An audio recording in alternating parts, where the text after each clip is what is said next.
Story number 2. I think this one is hilarious.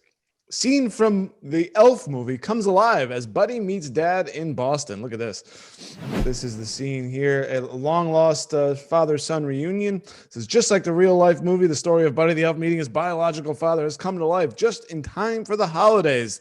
Doug Henning wore a costume like that of actor Will Ferrell's character wore in Elf while meeting his father face to face for the first time last week at Boston's Logan Airport. He even broke into the same awkward song from the 2003 movie. Sample lyrics. I'm here with my dad, and we never met. But you didn't know I was bored. When he came out of the airport, he probably thought I was a lunatic. Hannick 43 out of Elliot Main told Boston.com. It was really a great way to break the ice. But here's the thing. His father didn't get the joke because he hadn't seen the movie, which is about a man raised in the North Pole who meets his dad for the first time, but it didn't stop him from giving his son a hug. So imagine. So first of all, this is funny. This is hilarious that this guy did that. But even worse, I mean, imagine the hilarity for me, Zach, is the father's perspective. Oh yeah, if he would have saw the movie, it would have been like no. He would have had no doubt like what he was doing, but because he didn't see the movie, like, you know, this is a nice heartwarming story, but this could have gone really bad, like really quick because his dad didn't see the movie. It could have been one of those situations where it's like, oh, hey dad, it's you. And he's just like, he just looks at him and he's just like, no, that you got me mistaken. No, dad, it's you. It's like, we talked on Zoom the other day. It's like, no, you got the wrong person, you know, and he just like keeps walking away. Like, okay. That was like the episode of The Office where Michael gets set up with Pam's landlady, and she's like, "Are you Michael Scott?" He's like, "Yes." Michael what?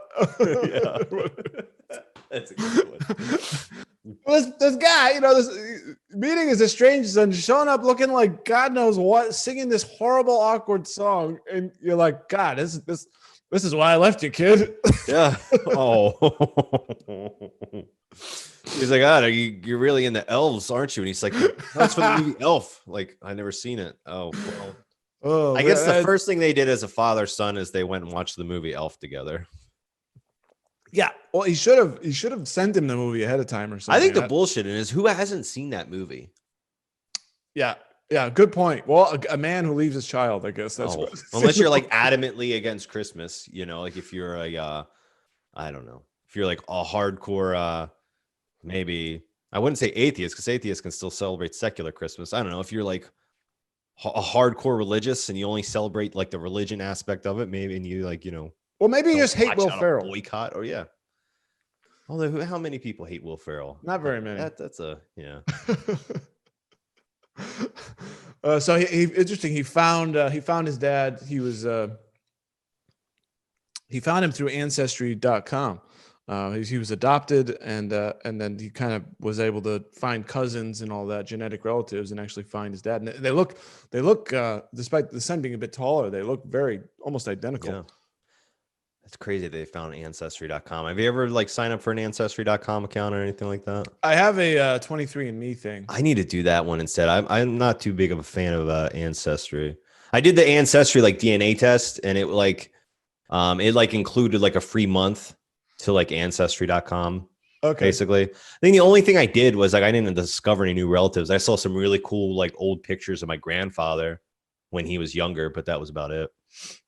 Oh, that's pretty cool. Yeah, I mean, 23andMe has like, yeah, like I think like it was like, oh, this guy is your uncle, and it was like my grandfather's brother who was like on that site, like uploading pictures and stuff like that. That's awesome. So like I was like, oh, look, there's my grandfather when he was like a little kid playing baseball back in like, you know, the 1930s or whatever. Oh, that's real cool. I haven't seen anything like that, though I haven't spent much time on it. I really liked getting my DNA. See, yeah, I wasn't. That's the other thing. I wasn't really that into like what Ancestry.com said. It like basically said everything I already knew. It basically, honestly, like Ancestry.com said you're white.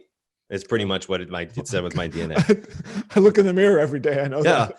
You're from Europe, like in England and like Germany. Like, okay, that makes 100% sense. Like, where else would I, you know, be from? Like, give me specifics. So no detailed breakdown. No. Did you get a health thing? Because mine came with a health thing. Yeah, Ancestry.com doesn't do that. It's just that's 20. See, that's why I want to do 23andMe too. I heard they're a little bit more detailed. Yeah, I found the health stuff pretty interesting. And actually, one thing I thought was interesting too was it came up with it also measures your level of Neanderthal DNA. Mine's like 3.5% or something like that. That's interesting. Which I think I said it was like higher than 90% of all 23andMe participants. So that's why I got the sloped forehead. and I walk and I grunt a lot. Is that how you met your wife? Did you like club her on the head with a club, and then it's like she's mine now? Is that?